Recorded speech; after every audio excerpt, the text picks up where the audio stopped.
Ƙaunarka nake annabar abada ba zan daina ba. Ƙaunarka nake annabar abada ba zan daina ba. Allah sarki ka san duka abin da ke damuna, wani al'amari ke jujjuyawa a cikin ruhina duk sanda ya motsa min sai na ji duk na mance kaina, zuciya tana ta farfasa a ido kwalla ke zuba.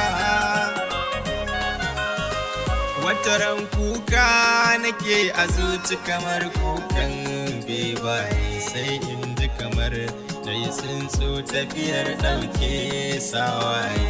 In sauka garin Madina raudar mai daɗin sunaye, ruhina sai ya rinka fuzgata a cikin jazaba.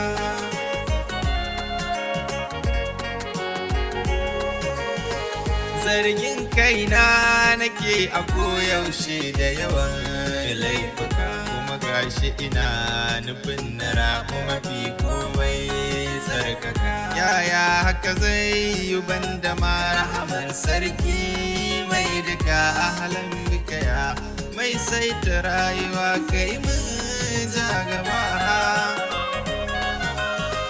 Wani tarnakakin bakin ciki ne mai tarin firgici, na tuna na aikata sabo ko a wurin furci, sai na yi ta tawassuli ga Rabbu ina neman sassauci aikina, kar ya sani nisantar halarar shugaba.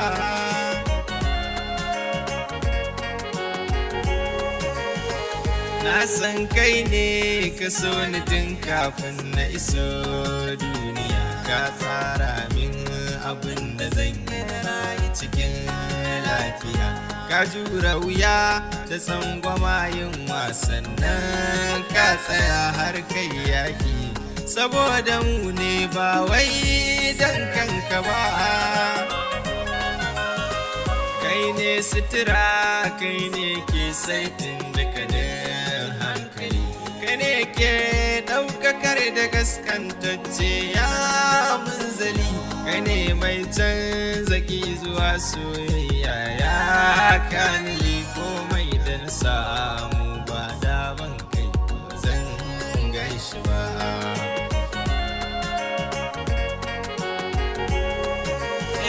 Kai ne murna farin ciki da nishadi ya Mustapha, kai ne ke sayayar da duk lamari in ya zafafa, kai ne sanadin ruwa da iska komai ka sarrafa. Bana murna da duk abin da kai ba domin ka ba,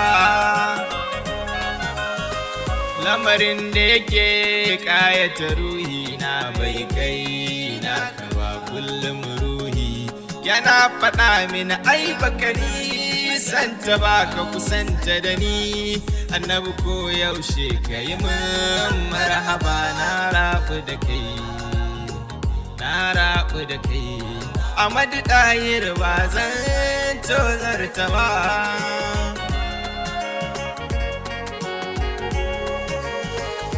Ina kaunar ahalinka saman dukkan ahali, ina kuma girmama al'amarinka saman dukkan lamari, ina kuma jin daɗin sha'aninka saman dukkan shani. Maulaya da kai na rayu bangata inda ba zan so ka.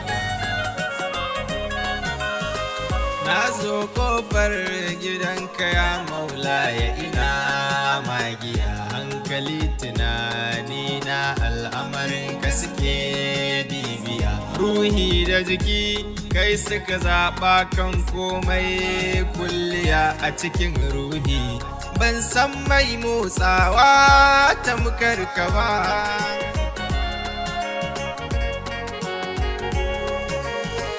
yaushe ne za na ganka ya maula ya kabala mini a cikin hidima da ambatanka habibu ka wanzar da ni ka sakar mini harshe ka buɗe kirji na ka cire razani rahamar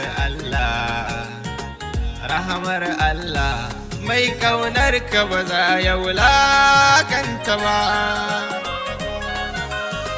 na sallama duka rayuwa a gare ka nabiyul huda kai yadda kake ka sauƙaƙe wahalar mu ta yau har da ka tsaya mana shugaba ka bar mu masoya har abada ko na mutuma ruhi na ba zai bar kallon ka ba